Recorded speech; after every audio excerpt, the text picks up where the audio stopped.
Good morning, everyone.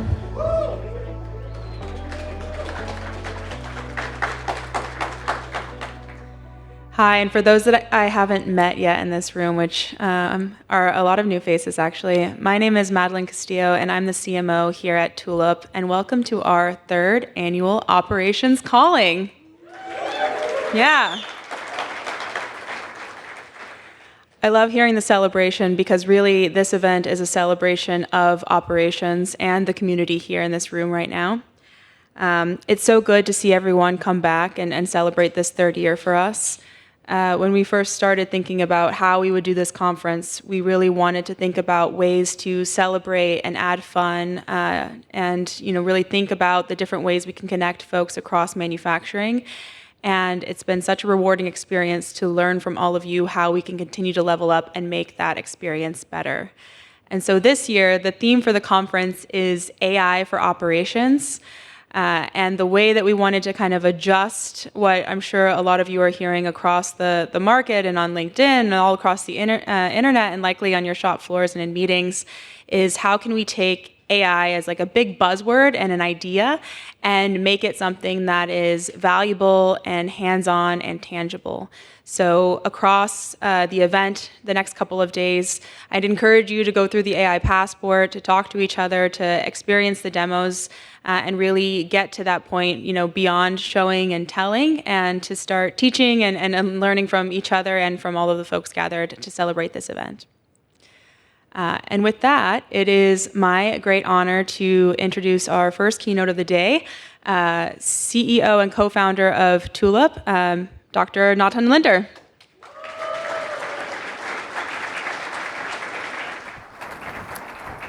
Thank you. Where's the little clicker?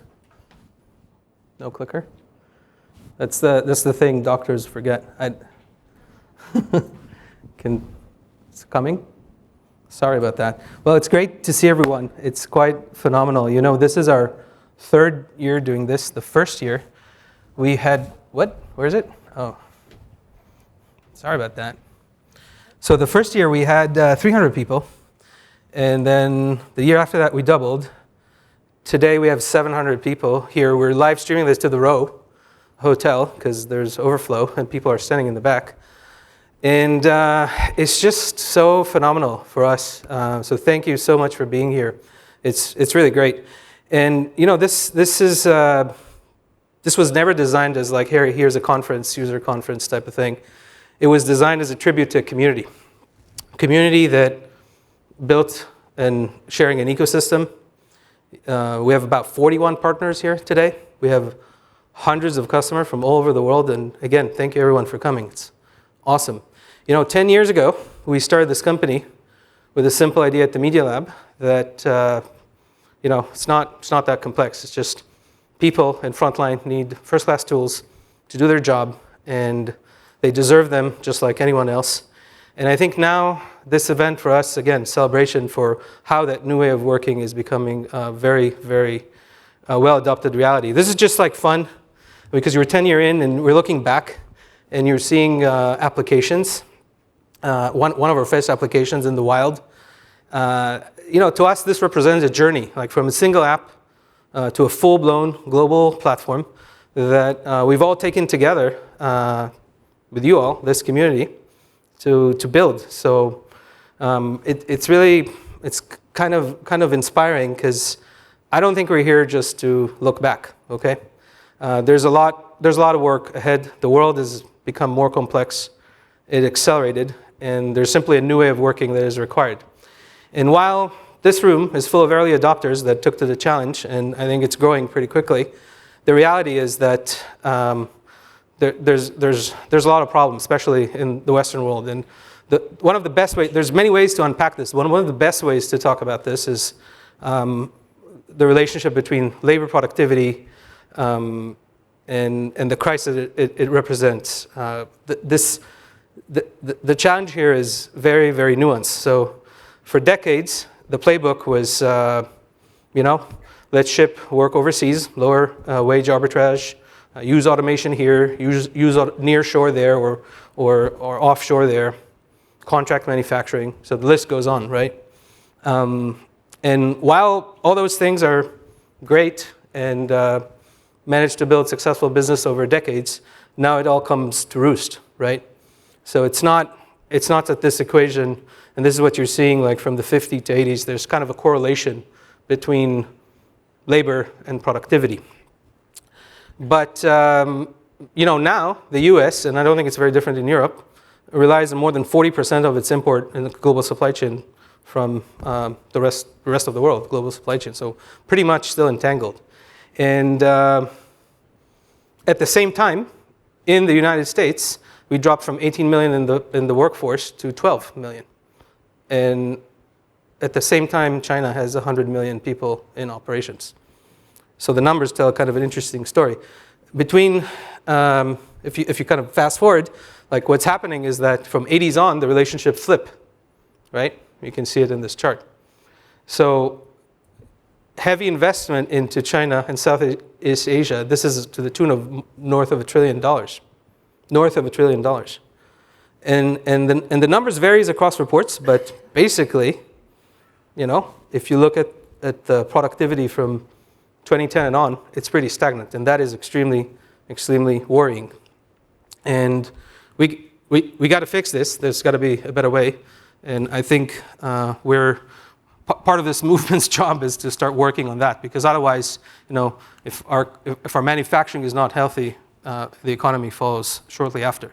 So this is why this stuff is important. So it's basically a productivity crisis in 2025. US doesn't have enough domestic capacity.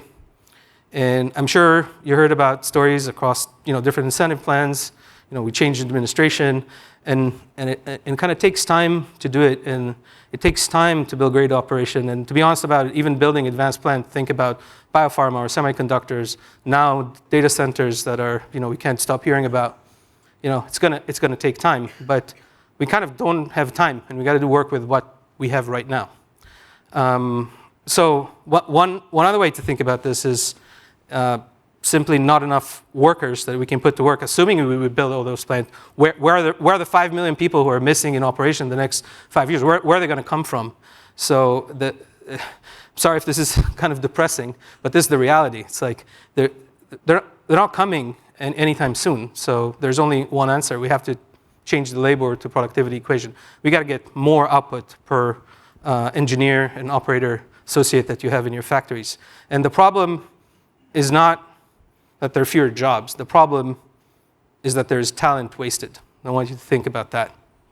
And this is going to be key in how we approach this and effectively change your organization. So our goal should be very simple, therefore, is that to increase the value per each unit of labor. So if we reframe this and think about how sometimes people talk about it through the lens of upskilling, like we need to upskill people. I'm sure you all have programs to let all sorts of folks on your shop floor be able to do more digital thing A or B or C and so on. And we really need to think about how we compound the impact of upskilling and shift the approach from manpower, person power, to mind power. Okay, it's a very simple idea. People who can do more with their brains, and some people use this term knowledge work, which I found the most arrogant term, because who is not a knowledge worker as soon as you define knowledge work? That needs to change. That's what we're seeing with Tulip. That's what you all are doing across the install base. So let's dive into one concrete story here.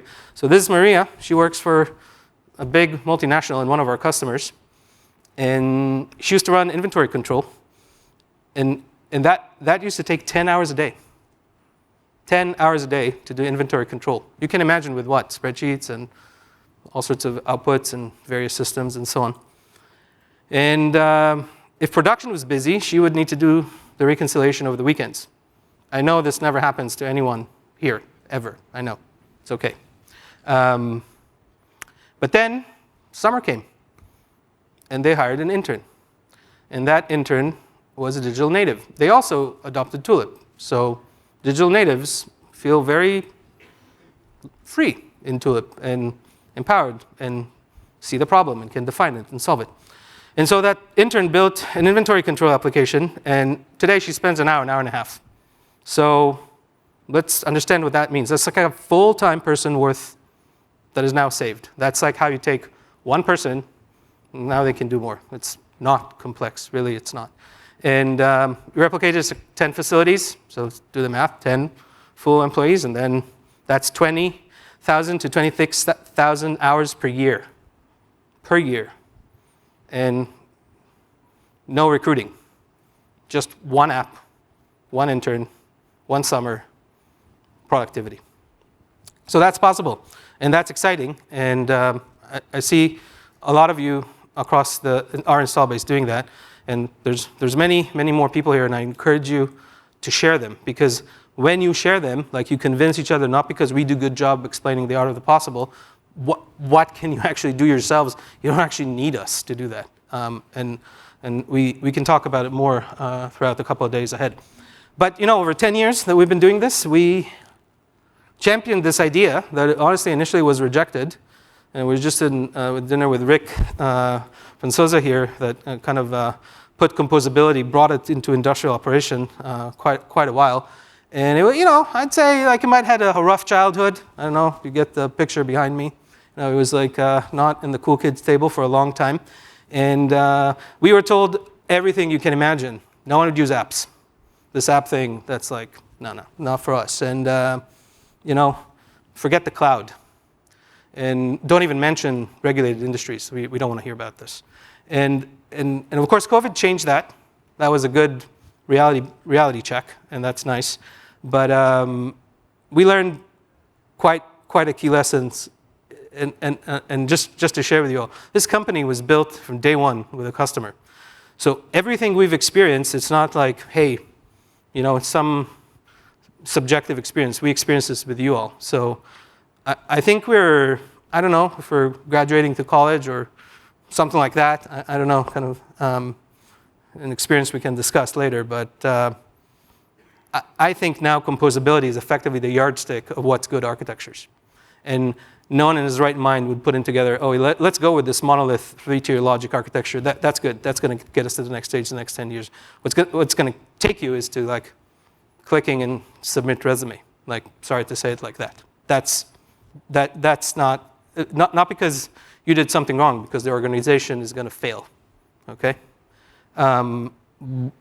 Alternatively, you can work and convince your organization that it's required to build new production systems, composable production systems. We like to think about them through the lens of these kind of old new terms, because production system came from lean, so it's like not anything new. We're just a little renaissance here. They're still very relevant because the first principles hold. But we also think about it through composable X and so on. Why? Because the legacy language doesn't make sense anymore. All those 3-letter acronyms, and it doesn't match the reality and what kind of work, what is the industry demanding us to do. And I want to explain it through the story of spreadsheets, because spreadsheets have like such a fascinating story, and they're not the ideal medium to run global operations by any stretch of imagination. So this is not like a ode to the spreadsheet or how terrible spreadsheets are. People kind of immediately when talk about like you got to step back for a second. Okay, spreadsheet came into reality where people are working like with blackboards and ledgers and all these kind of things, and this student Dan Belkin sits there in Harvard, not too far away from here. And it's like, there's got to be a better way, and this computer thing is happening, and maybe we can build something, because people are like, running around and basically with a very narrow bandwidth trying to figure out what to do. And I think no one would dispute that this is one of the most ubiquitous, important inventions in modern business, software history, and it's also not going away. It's not going away. We're going to be using spreadsheets for a long time, and that's okay. But this idea didn't come from big labs or anything like that. It came from the problem. And this fragmentation of work, chasing record calculation, using adding machines, typewriters, like this should sound familiar to you.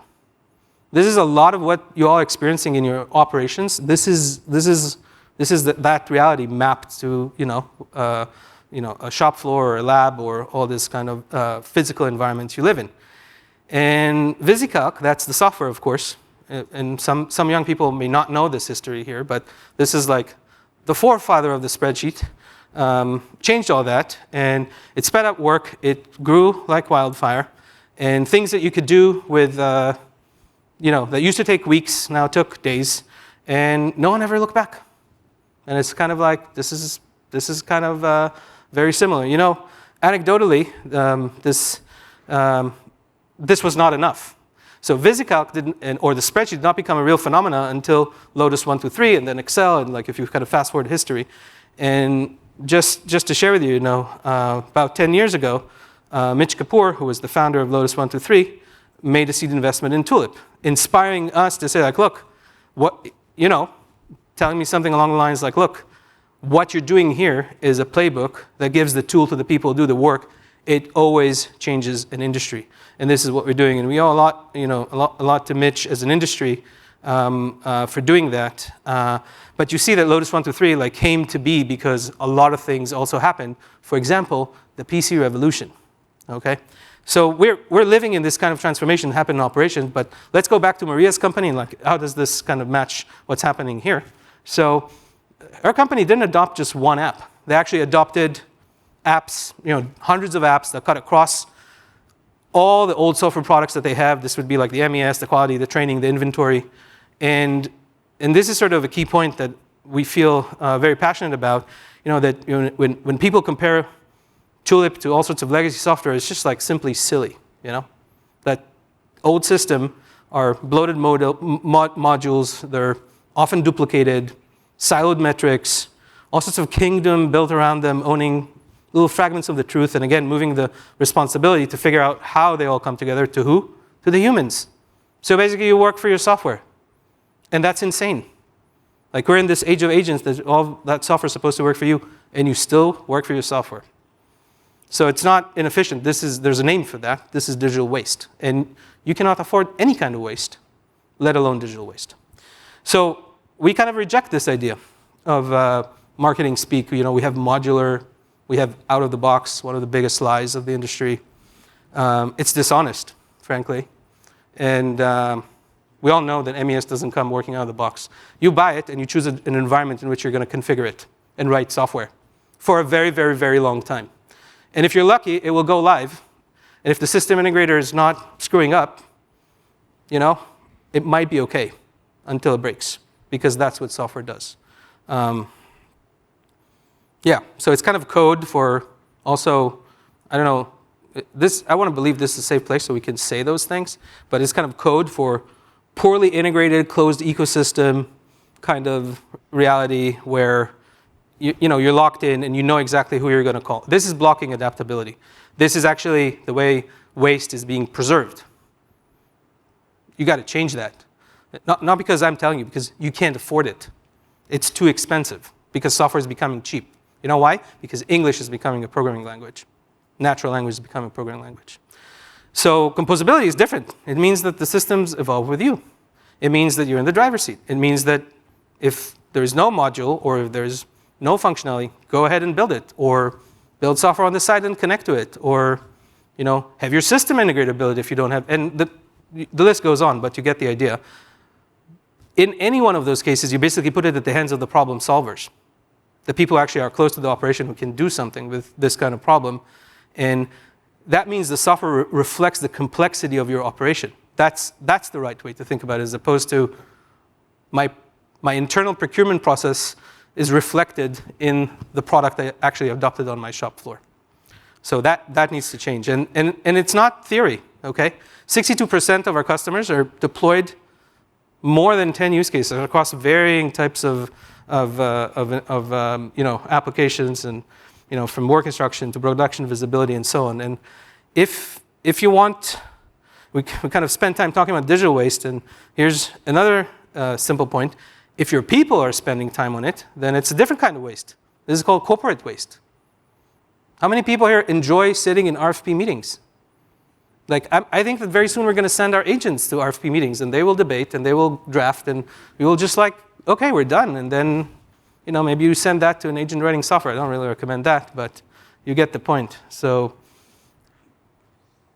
your job our job is to eliminate both digital waste and corporate waste. So the good news is that we have tools to do that. And this, again, I'm not trying to somber the mood or anything like that, but basically, digital transformation as a term, therefore, is dead. It's like it's a term you should not use anymore because it doesn't mean anything. There's no transformation that is not digital in the day and age we live in, full stop. And they're never over. Anyone here knows about digital transformation that was done? And we're done. We're moving on. It's never done. And that's normal because technology moves on and organization evolve and product lines come and go and so on. So what should we use instead at the risk of creating a new buzzword? We like this. So while it might be the funeral of digital transformation, it could be the first year birthday of continuous transformation, which is building on this core principle, this idea that, continuous improvement is a thing. It didn't change for 40 years, and it's not going to change in the future either, because it's a first principle. And organizations that think continuous transformation or CX, they're just going to be more resilient to whatever comes next. And maybe this is birthday number 1. And so let's think about like what do we need to do to grow this child as a movement, as a real reason why you change fundamentally how your organization mindset and how it actually works. And I think this mindset have grown companies, and we have actually grown with you. So this is some numbers to share, which we're really, really proud of. We're running about 620 million automation tasks per year. This scale, both volume, complexity, the amount of triggers, the logic, all that kind of stuff. So y'all are doing way more sophisticated thing with the platform, and that's pretty amazing to see. We're running about 72 million app-based processes. So, and this is always exciting to imagine this magnitude of, how we're touching process across operation, and that's awesome. And it adds up to 35 million station hours per year. So this is like, sometimes it's 2 minutes and sometimes it's 45 minutes, but it's an hour that something critical needed to happen into it that was previously untracked, no context, and therefore impossible to optimize because Lean tells you have no data. You can't do much. So this is what we're learning from this community. This is what we want to teach as well, and what we're seeing. And you'll hear it from leaders in this movement. You'll hear from companies like AstraZeneca, Smith & Nephew, Stelling Black & Decker, Avon, Lilly, just to name a few. There's many more. And the stories that you'll hear is about facing different challenges. So Lilly will share how they standardized logbooks and data collection across 17 sites, getting all their deep insight into their production trends. And Smith will share their story around navigating IT/OT in a highly regulated environment, deploying EDHR in production. And Avon was navigating kind of similar challenges, but like just completely different regulatory space with the DoD, FedRAMP, different data governance to build their product in the ADF space. So what's common to all those customers? They're all from very, very, very different verticals. How many times have you been told, oh, you're in this vertical, this is the software for you. You should be in this box because this is for you. You're in this vertical. And that is, again, quite limiting and problematic.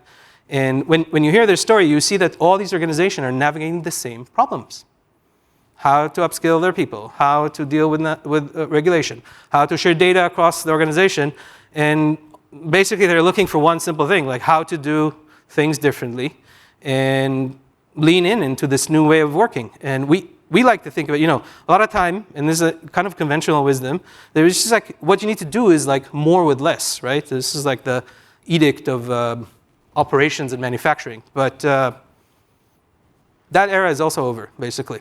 Like now, with what we have, with the technology, with the moment, with the fact that we can't hire enough people, what we need to do is actually more with more, not more with less. We need to do more with more and better.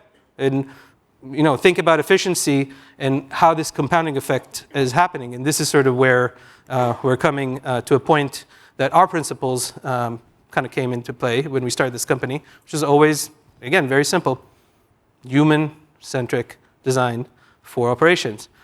let the people with domain expertise do the job. And those principles what prepared us for today. So let's talk about the AI elephant in the room or in the factory or the herd of AI elephants, if you want.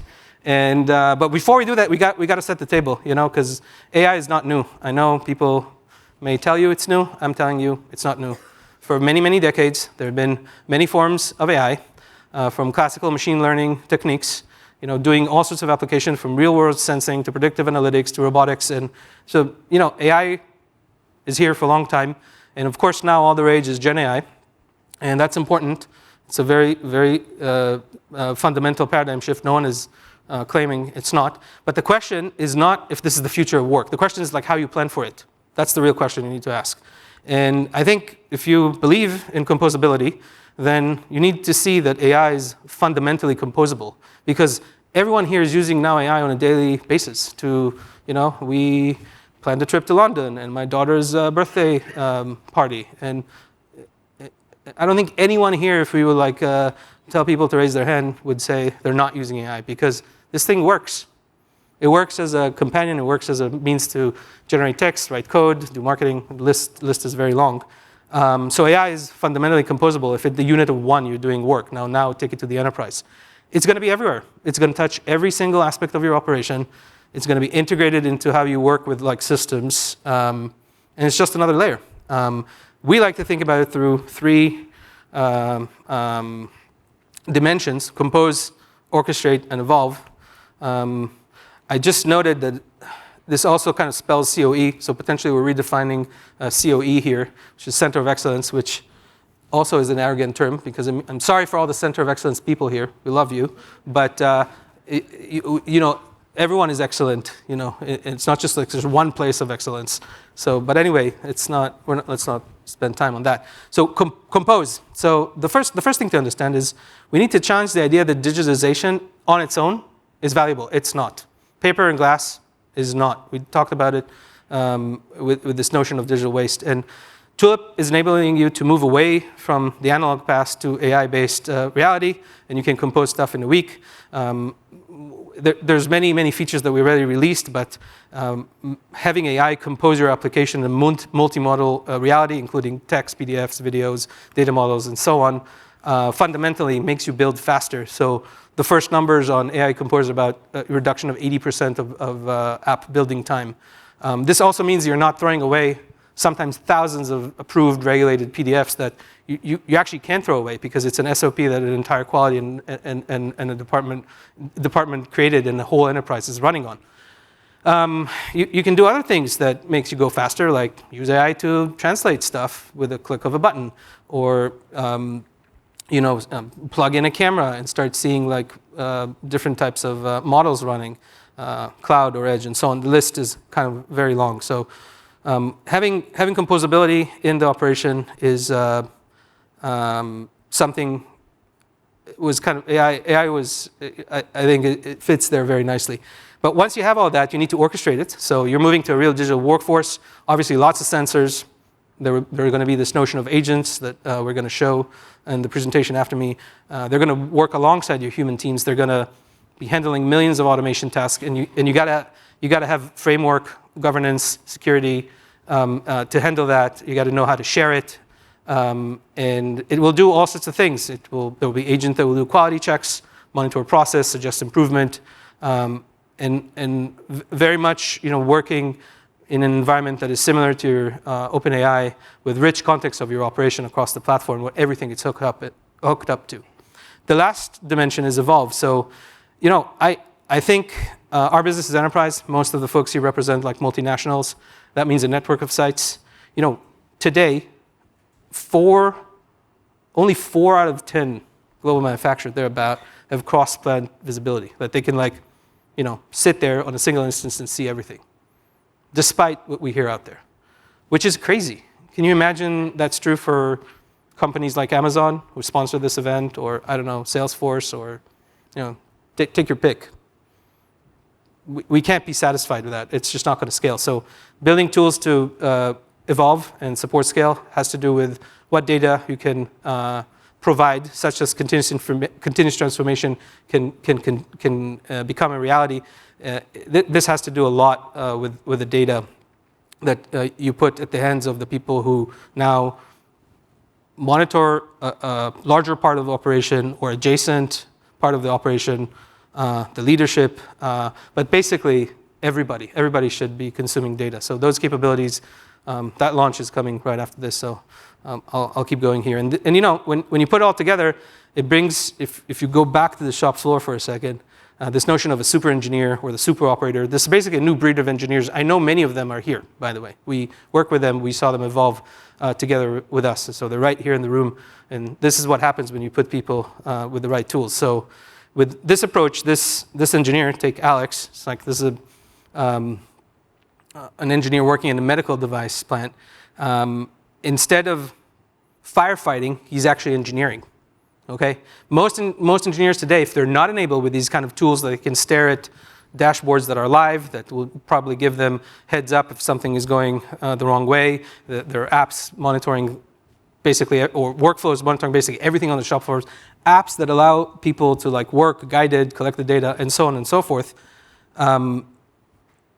You know, it's kind of a choice, like firefighting or engineering. And like these people, when they become superheroes, they kind of sit there, and I keep hearing the story. They just go there, oh yeah, we handled that, and that was a problem, so we put a workflow in an app, and we push the data to that UNS, and they're kind of doing that.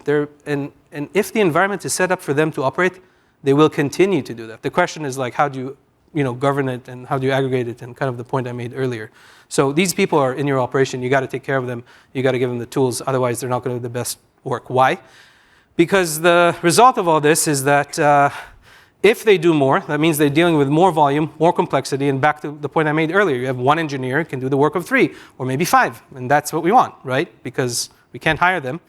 And imagine that in one value stream and then one factory and the whole enterprise rippling through the network. So what does that do to your COGS? What does that do to your P&L? What does that do to your stock?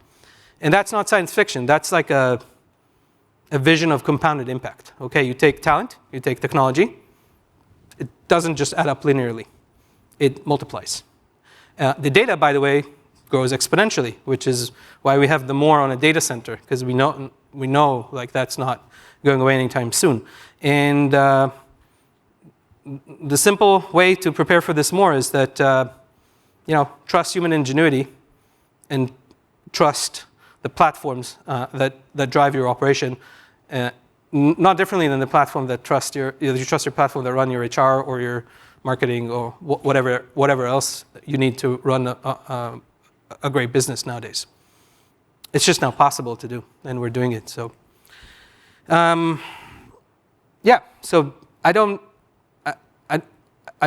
think that if you don't employ this kind of point of view, you'll be able to attract, retain, and keep the workforce. And without that workforce, none of this matters.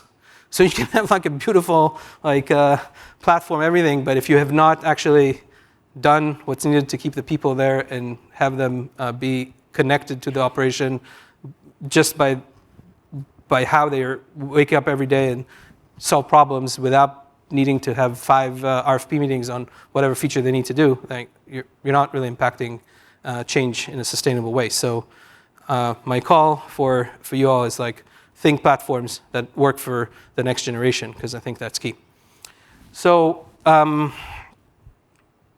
speaking of what next, and this is sort of the last thing I want to leave you with, and I'm doing it at the risk of getting in trouble with our product organization. And I'm trying to drive all sorts of points here in this little demo that is out there that is super cool, and you should see it. We call it factory playback.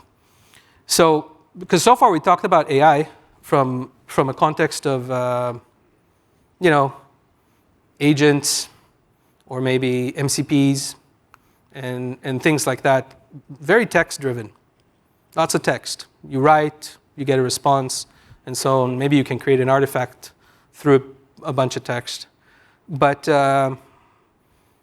language models are evolving to other types of models. So this is work being done using visual language models, the same ones that allows you to make flying unicorns with stars over Mississippi at midnight, and they can just take that text and create a video, they can do the other way around. So we can look at production lines and understand what's going on there. So what you're seeing here is the ability to basically debug a factory and play back what's happened. So on this timeline, you can see the operation that is being fed not only from all the signals that are coming from Tulip, your apps, your sensors, all that kind of stuff, but also from camera inputs. So if you run that in conjunction with the visual language model, it can basically tell you what happened there and characterize and categorize that. Now, what does that do for your deviation inspection? What does that do for your health and safety? And what does that do for a never-ending material flow time study that no one needs to go to the floor? How many times something goes wrong and you go like, well, what happened? So what if you can go back in time? And by the way, we do this with this thing called the internet in the browser. We build B2B enterprise software, and this is kind of the point I'm trying to drive. We are changing with you. We can build this kind of stuff right now because we're going through the same adoption curve you're going. We're just making a different product. Our product is a platform. So while we're not releasing this at all, because we're very serious about how we're building this and putting it in the hands, we do want to show you what's possible and how innovation is happening and why the speed needs to be picked up and the pace is going to pick up. So this is very exciting. I really recommend you go see this. And I think this puts us in a great point to start this conference and go through all our launches with Mason coming up after me and kind of double down on what Maddie said, like making AI a practical reality is extremely exciting, and I can't wait to see how you all go through the passport.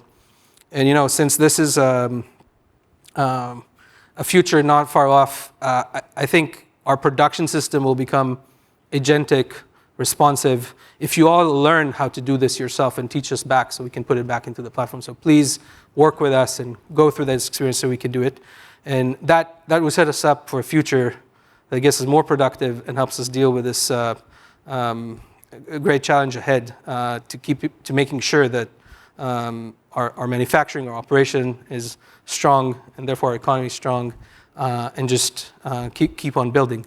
And so in the spirit of Operations Calling, that the theme here is about a music festival called Boston Calling. And I don't know if young people know who this dude is. This is Springsteen. Some people know who this dude is. He wrote a lot, awesome songs like The River and Hometown. You know what he's writing about? He's writing about the deindustrialization of the United States. That's what he's writing about. His own experience. He's kind of the soundtrack of what I all told you.